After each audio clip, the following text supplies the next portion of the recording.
Welcome to the Shreveport Connection with Tommy. This video is on your Raw results, Superstars, spoilers for Wednesday, and birthdays. I think McManus, aka William George Matthews, was born January 11th, 1920. He died May 22nd, 2013. Gory Guerrero, aka Salvador Guerrero Casada, was born January 11th, 1921, died April 18th, 1990. Abdullah the Butcher, aka Larry Shreve, turned 75 years old. He was inducted into the WWE Hall of Fame in 2011. Kuniaki Kobayashi turned 60 years old. Mascara Sagrada turned 51 years old. On Monday, Colonel De Beers, aka Edward Wiskowski, turned 71 on Sunday. Marcus Alexander Buff Bagwell turned 46 on Sunday. Brian Christopher Lawler turned 44 on Sunday. Dark match main event for Raw was listed as John Cena, Roman Reigns, Dean Ambrose versus Alberto Del Rio, Sheamus, and Kevin Owens. Obviously, the match was to change due to Cena's shoulder injury, and have not seen any results for that posted. So, guess there wasn't one. Tamina Snuka, aka Sarona Snuka Palamalu, turned 38 on Sunday as well. As noted, WWE has took Sasha Banks was pulled from the ring after her December 28th Raw match against Becky Lynch in Brooklyn. Word is that she has suffered an undisclosed injury. As of today, it was reported as a knee injury. After Sasha apparently dismissed, but not denied the reports on her Tumblr last week, it's being reported that now she has suffered an MCL injury to one of her knees. She is not expected back in the ring until after sometime in February, according to PW Insider. Also, Paige has confirmed that she is out of action with a slight concussion. Both divas should be back in action before too long. An upcoming episode of CW's Supernatural will have a pro wrestling theme, as main characters Sam and Dean get involved with a pro wrestling tour that's rocked by some seriously scary mayhem. As WWE has announced The Miz for that episode. If I can find any more about what kind of character, I'll post it on a SmackDown video. It looks like WWE's social outcast stable with Heath Slater, Kurt Angle, Bo Dallas, and Adam Rose have their own t-shirts. No word yet on if this is a custom-made shirt or something WWE has created. Here they are backstage from Raw last night. Showing a picture of them. But due to the results of Raw, Ryback joined them or helped them out in a match. I don't know if he's going to actually join them. What have you. Noted for months how there's been talk of a fabulous Freebirds going into the WWE Hall of Fame this year in Dallas. It looks like the group will be going in, but there's been a lot of talk about whether or not Jimmy Jam Garvin will be going in with Michael P.S. Hayes, Buddy Roberts, and Terry Gordy. Word is that Garvin will also be inducted thanks to Hayes. Another name rumored for this year's Hall of Fame was class of former WWE, WCW, NJPW, All Japan, AWA, and NWA star Stan Larry Hansen. Former World Heavyweight Champion Vader indicated on Twitter a few weeks back that he may be inducted, but I've heard nothing like that coming out of WWE as of yet. One possible name who hasn't been reported is current announcer JBL. He's not a lock for this year's class, but there are possible within WWE who would not be surprised to see JBL inducted this year. As noted, Sting is your first to be headlined for this year. Paige confirmed that she has been out of action, again with a concussion, in an interview with Channel Guy magazine. They discussed Total Divas, the current Divas landscape, and more in the full interview. Paige comments on the injury here. I took a bad bump in one of my matches. WWE has been absolutely great with the wellness program and wanted to make sure that I'm back on my feet and completely healthy before getting back in the ring again. I'm losing my mind because I'm not at work right now, So it's been a few straight weeks of not leaving the house. I go to the Performance Center and get back in the ring there and see the doctors to make sure I'm a good kid and taking as much impact tests as I possibly can. I hope to get back in the ring soon. It's just a slight concussion, no big deal. Not a crazy one, but WWE is obviously very protective of their talent. I'm like, I'm fine, I promise.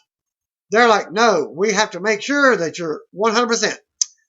They are like parents. She also had praise for NXT champion, women's champion Bayley. Bayley is literally my dream girl. She is like the best wrestler I've ever seen in my life. She was so good to see. I was getting stressed out by the doctor, and she sat with me for a good 45 minutes, just seeing how I was. She is such a good person. I feel like she will hopefully be called up to the main roster real soon. For those who missed last night's Stone Cold podcast with Ric Flair on the WWE Network, Flair revealed that he's been doing voice work for the Camp WWE adult cartoon that premieres sometime this year. It sounds like Flair's character will work with Vince McMahon's character on the show. Ring of Honor TV taping spoilers. They had an event, Concord, North Carolina. Thanks to PW Ponderings for posting the results. Spoilers. Episode number 1, 3 matches. Brian Fury defeated Shaheem Ali in a top prospect tournament match. Cedric Alexander defeated Cheeseburger. Jonathan Gresham defeated Cedric Alexander by disqualification.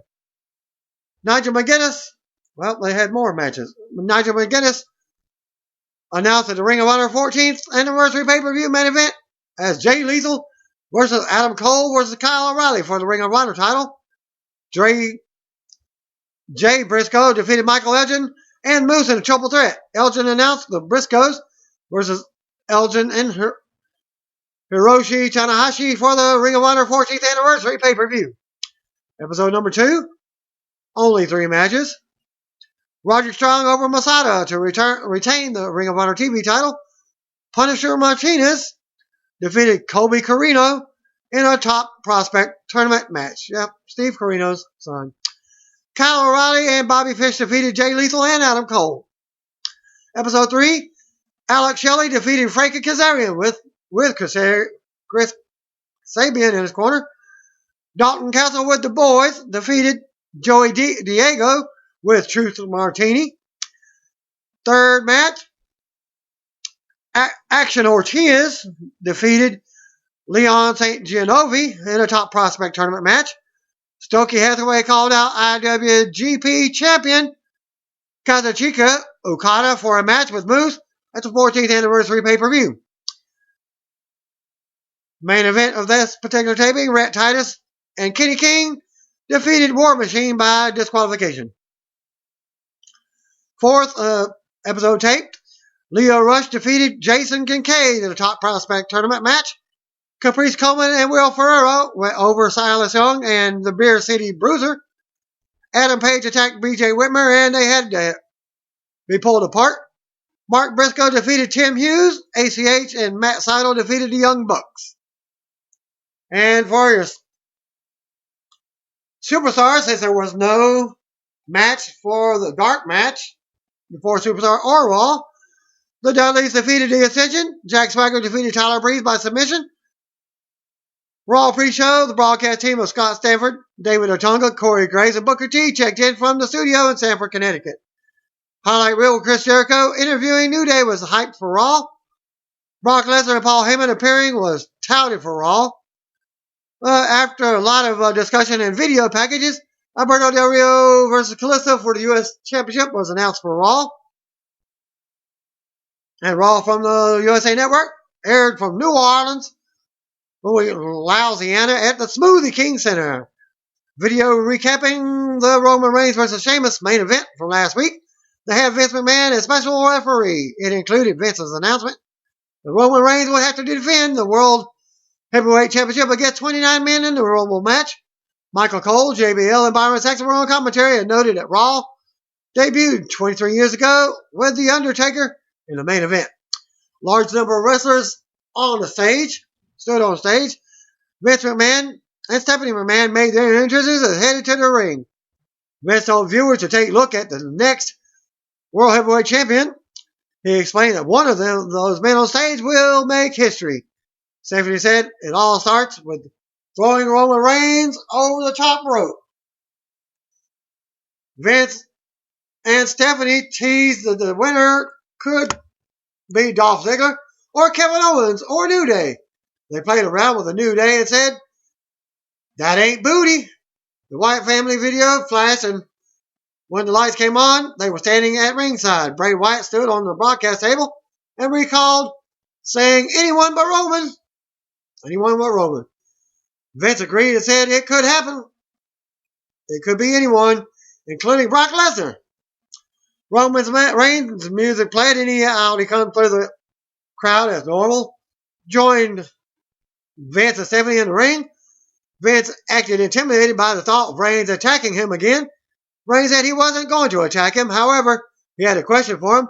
"What if I win?" Stephanie laughed, and JBL cracked on commentary at one point that Reigns' odds were worse than the Powerball. Stephanie and Reigns could even have to face Dean Ambrose. Vince booked Ambrose in the first match. Sheamus took a shot at the back of Ambrose's head and knocked him down. Sheamus stepped over Ambrose and headed to the ring. Then Vince announced that it would be Sheamus versus Ambrose after the break. The segment was about Vince and Stephanie gloating. They really limited Reigns by having him merely ask what if he wins. Perhaps this is a be careful what you wish for moment. But I thought we should have heard more from Reigns. By the way, members, people are getting their first look at the new and improved website that went live minutes before Raw. If you haven't checked in on the All Access lately of the ProWrestling.net website, it's also new and improved. To me, it sucks. Intercontinental Champion Dean Ambrose versus Sheamus was a non-title match. Match was already joined in progress. Ambrose sold the early beatdown and recovered enough to perform a suicide dive heading into a commercial break. Back and forth action while the commercial took place. Ambrose went for another suicide dive, but Sheamus caught him with a bunch through the ropes and then threw him into the barricade and ring steps. Sheamus picked up Ambrose to run into the post, but Ambrose slipped off and shoved Sheamus' head into the post. Referee counted them both out. Dean Ambrose fought Sheamus to a double countout in 14 minutes of TV time. After the match, Ambrose was roughing up Sheamus when Kevin Owens attacked him from behind. Owens threw punches at Ambrose and was setting him up for the powerbomb on the table, but the referees intervened. Owens released Ambrose, but then ran back and kicked him while he was down. The announcer stood at ringside and hyped the Royal Rumble and the WWE Network. They also hyped the highlight reel with Chris Jericho interviewing New Day.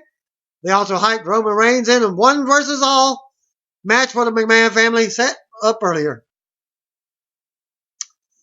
My apologies for missing the one versus all announcement earlier. I thought Vince and Stephanie were referring to the Royal Rumble match. A good brawl between Ambrose and Sheamus, and a good post-match attack by Owens. It is a little surprising that Sheamus wasn't given some time of a win, simply because they've desperately needed a wrestler to click as a top heel. Maybe they don't see him as being the guy despite his recent title reign. By the way, Sheamus was busted open the hard way when Ambrose ran him into the ring post. And he had to have stitches, about 3 stitches. Backstage, Dean Ambrose told Renee Young that he was still breathing, and that was bad news for Kevin Owens. Vince McMahon and Stephanie McMahon spoke with Paul Heyman backstage. Stephanie assumed Brock would want to be in the Rumble because the title would be all at stake. Heyman said he is a prize fighter who wants to fight for the biggest prize of them on the biggest stage of them all. "Don't be trying to change my plans again," Vince said. Funny, Heyman told Vince that he's trying to give him what he wants and sang the praises of the WWE champion defending the title against Lesnar at WrestleMania. "I don't like it," Vince said. Heyman was surprised. Stephanie interjected and said they should take the conversation behind closed doors because There are all kinds of people in this hallway. They all entered the McMahon office together. Let me get this straight. They are worried about people overhearing them, but they don't notice the television camera right in front of them? That was bizarre. Why not just have Stephanie acknowledge the camera's existence and then go into an office? Still, it's interesting that the Vince character doesn't want Lesnar challenging for the title of WrestleMania. Keep in mind that Lesnar has not been advertised for the Rumble yet, but he was advertised at a commercial for Fastlane pay-per-view. Stardust made his entrance for a match. New Orleans Saints quarterback Drew Brees was shown at ringside in the crowd. Match number 2, Stardust versus Titus O'Neil next. Very same reaction, same exact results as they did when they were here in Boulder City. Coleslaw got excited, but Titus smiled to the crowd and told viewers that Titus loves to have fun. JBL and Saxon humored themselves by dropping the references to the late David Bowie, which I didn't even hear that myself. And my condolences to the Bowie family. Titus won clean with his finisher, Clash of Titus, as another reporter that did the Boulder City event couldn't even name his finisher. However, Stardust attacked him from behind after the match and ran him into the barricade several times. O'Neil beat Stardust in 3 minutes 25 seconds. Just when it looked like the feud was over, following a couple of clean wins for Titus, Stardust attacked him after the match to keep it going. I'm okay with that, but there really should have been more distance between the post-match attack and the one in the opening match. Coleslaw did some network business by congratulating Mr. Robot on winning 2 awards at the Golden Globes. Chris Jericho made his entrance for the highlight reel. He showed fan reaction to his return on the Jerrytron, including one that said, "Rudy Tooty Booty is my favorite saying," announced by a Twitter fan, which didn't get much of a reaction from the crowd because he was showing his Twitter stuff. As Jericho did mention his return to save WWE coincides with Star Wars being #1 at the box office. Yes, and Guns N' Roses playing together again. Hell yes, he said. He said he is saving WWE and starts now accumulates at the Rumble when he wins the match and the title. New Day made their entrance and complained that he didn't even introduce them as guests. He said they were just mad because he called them Rudy Tooty Booty last week and tried to get the crowd to chant it. It didn't get much traction, and New Day cut off whatever chants were there. Uso brothers came out carrying their Sammy Award. Xavier Woods said that the only worst candidates for the Tag Team of the Year are Ricky Gervais and Mel Gibson. The Uso brothers wanted a match. Kofi Kingston pointed out that they have 3 members and there are only 2 Uso brothers. Jericho called them a dumbass and pointed out that there are 6 men in the ring. Jericho then challenged him to a tag match, but he's in street clothes, but he would be in the corner of the Usos, so they could do Big E, and he used the E as a wrestler, and he said Rudy Tooty Booty. That skinny jeans and whatever the hell else he's wearing, Jericho has to be playing an obviously dated character, right? Jericho has always had a zany sense of humor, but I can't tell whether he's setting up the latest character switch or if he's suddenly old and out of touch. Welcome to the club, Chris. I want to believe he's one step ahead of us, and hopefully we'll find out that is the case.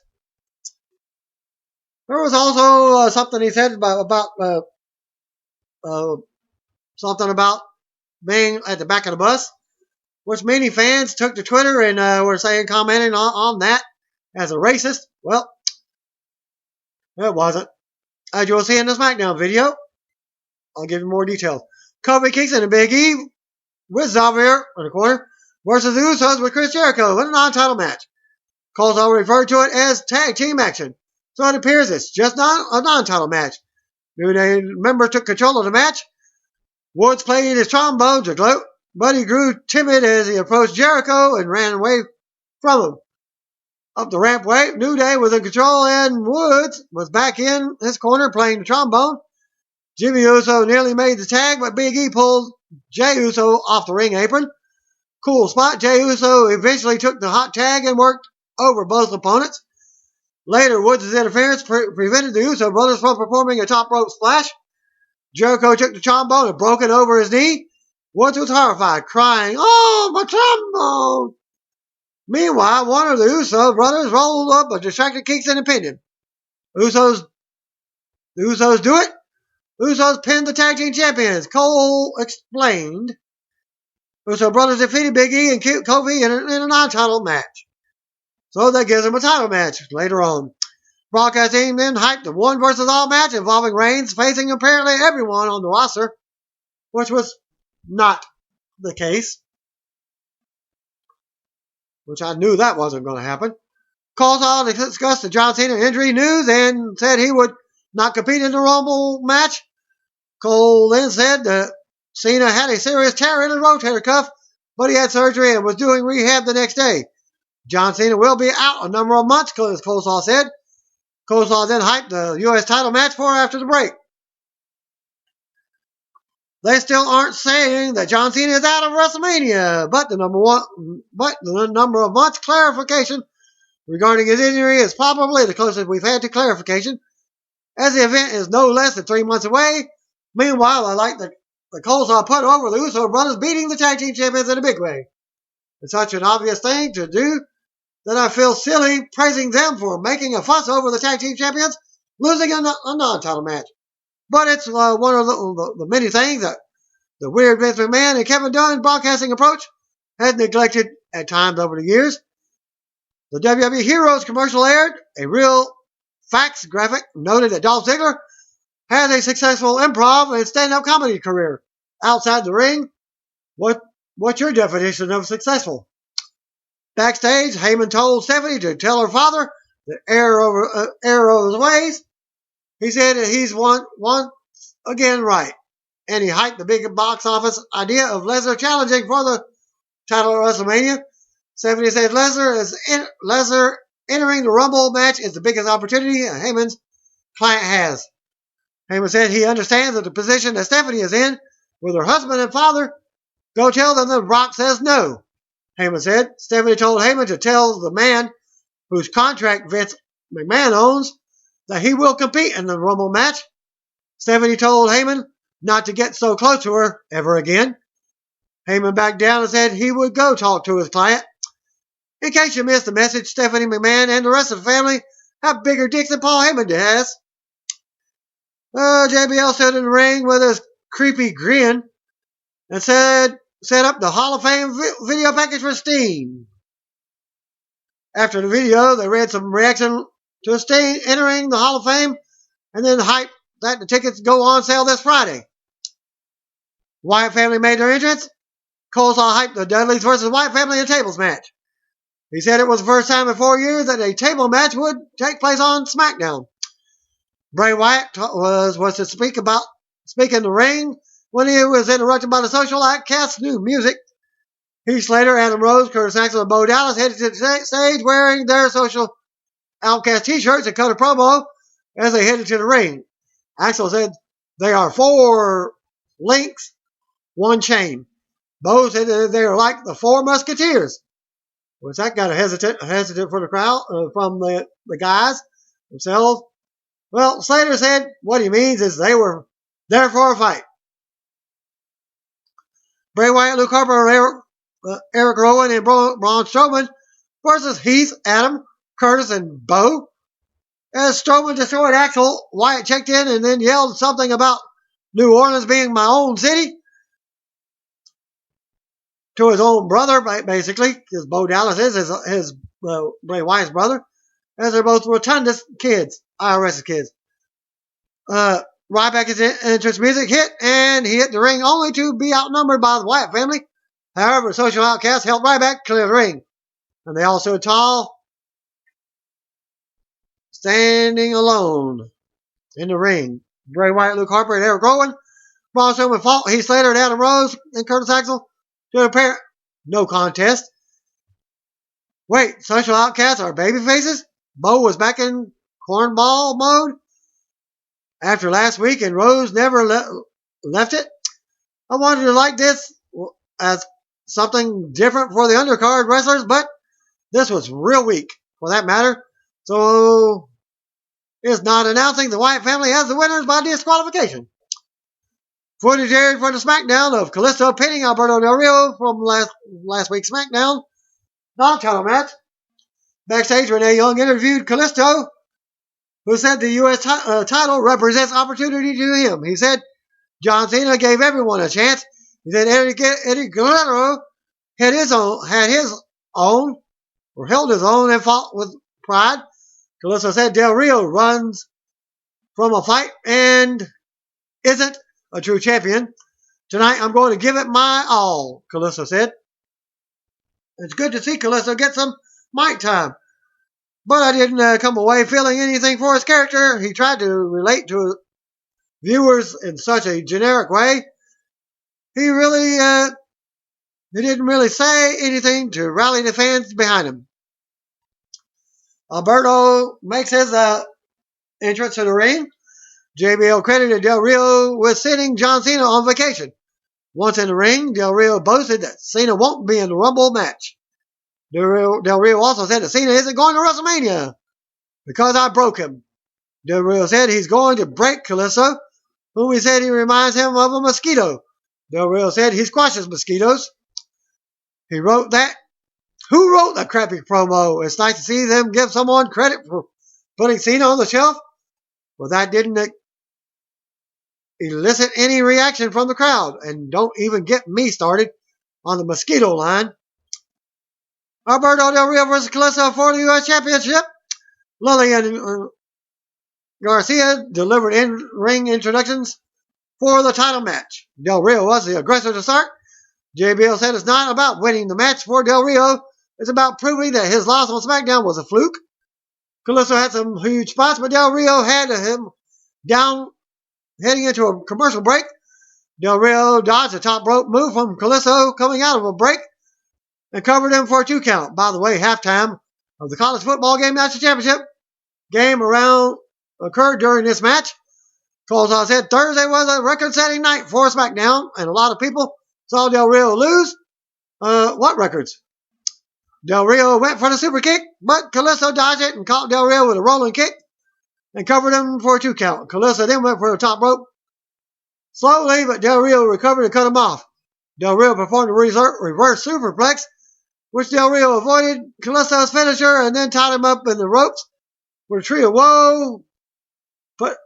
To put the boots on him with his kick down, Del Rio slowly went for his finisher, but Kalisto avoided it, performed a head scissors that drove Del Rio's head into the mat. Del Rio kicked Kalisto in the gut and then went for a follow-up move, but Kalisto rolled him up Styles Class style and pinned him to win the match. Kalisto defeated Alberto Del Rio in 15 minutes, 15 seconds to win the U.S. Championship. A good match with Del Rio looking strong throughout and cutting off Kalisto's flashy offense spurts until he was pinned. It's refreshing to see WWE go with Kalisto as U.S. champion. Given all the talk about the opportunity earlier and his admiration for Cena, is it possible that he will bring back the open challenge? I hope so. Broadcast team put over the win briefly and then shifted their focus to narrating footage from the Charlotte versus Becky Lynch match from Raw last week. Backstage segment, JoJo interviewed Charlotte and Ric Flair, who both received loud woos from the crowd. Charlotte boasted when she beat Becky fair and square and questioned why she's the bad guy. Charlotte said that if Paige taught her anything, it said that there's no room for sentiment in this business. Charlotte said Becky is the villain and she is the victim. And then they walk off. After the two of them walked off, Ric Flair returned and said, "That's his little girl," and then gave the crowd a woo. And then they got a commercial. Coleslaw hyped Flair's appearance for the Stone Cold podcast, after all, on the WWE Network. Ring entrances for Charlotte versus Brie Bella match took place. However, Becky Lynch attacked Charlotte. Two referees eventually pulled Becky off of Charlotte. Hey, what the hell are you doing? Flair asked over to Mike, House Mike. She's in no position. The Diva Champion is not wrestling tonight. Flair said it was all because of your Becky Lynch. And then asked, are you kidding me? Flair called for the ref to give him his jacket and then did the fat boy line before leaving with Charlotte. A backstage shot aired of Heyman speaking with Lesnar. Coleslaw said that the unenviable or unenviable task of explaining to Stephanie's decision to Lesnar. Commercial break. What was Becky wearing this week? Sometimes I dig her look, and there are weeks like this. Anyway, Flair was good in his role, and I like Charlotte's backstage promo.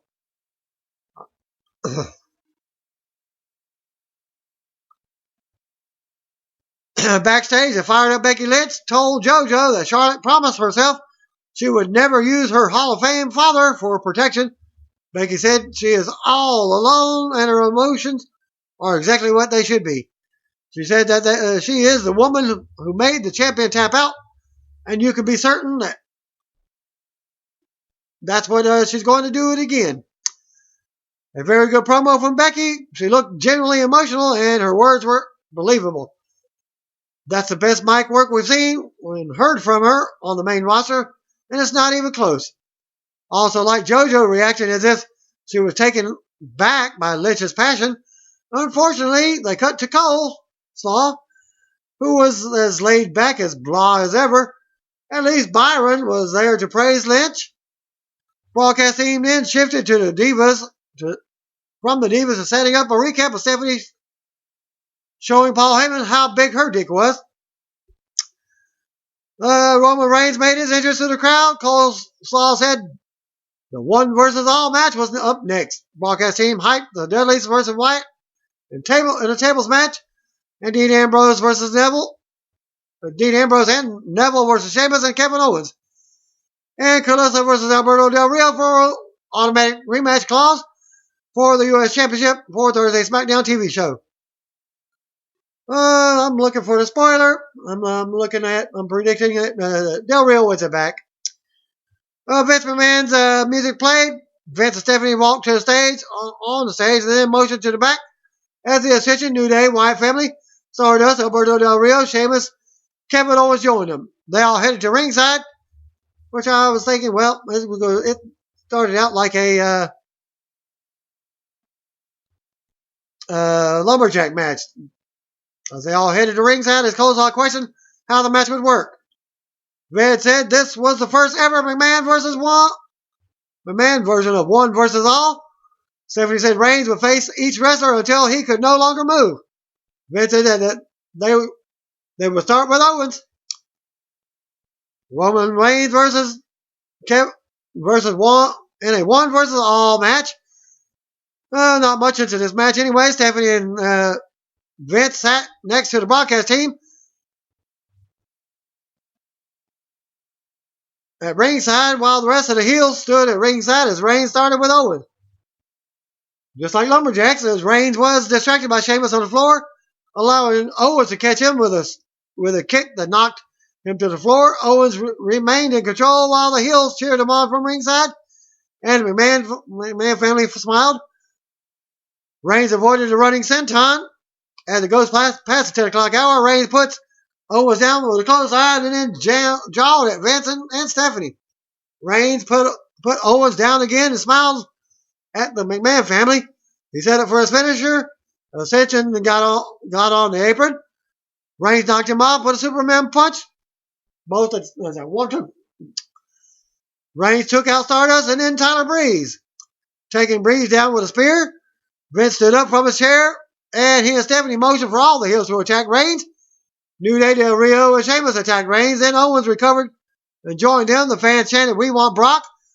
Sheamus, who had stitches on his forehead, now come delivered a bro kick. Lesnar's music hit. As Lesnar walked out with Paul Heyman strutting confidently behind him, New Day assumed that he was on their side and motioned for Lesnar to get Reigns. Brock clotheslined them and then took some of the heels to Suplex City.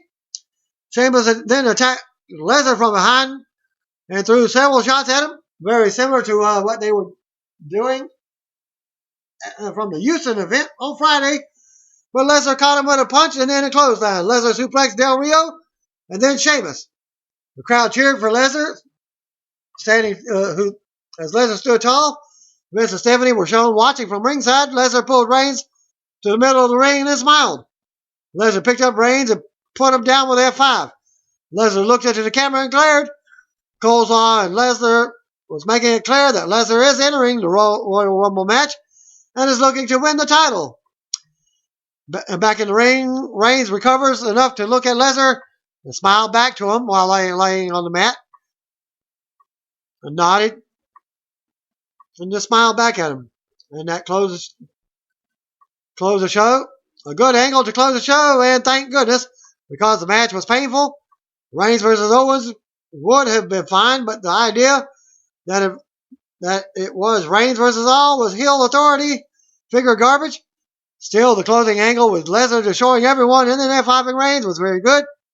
I like seeing the smile from Reigns that we saw at WrestleMania 31 after he took a ridiculous amount of punishment from Lesnar. It felt like Coleslaw was reading a little too much into Lesnar's actions, meaning he was entering the Royal Rumble, but obviously that's how he was instructed to call it. Overall, Raw had its good moments. It was nice to see them advertise a few things for SmackDown. They really need to deliver next week on the Go Home edition of Raw. And that concludes my report for Raw and Superstars this week. Thanks again. Peace out. See you on Bella. By the way, brothers and sisters, if you didn't know, better call me.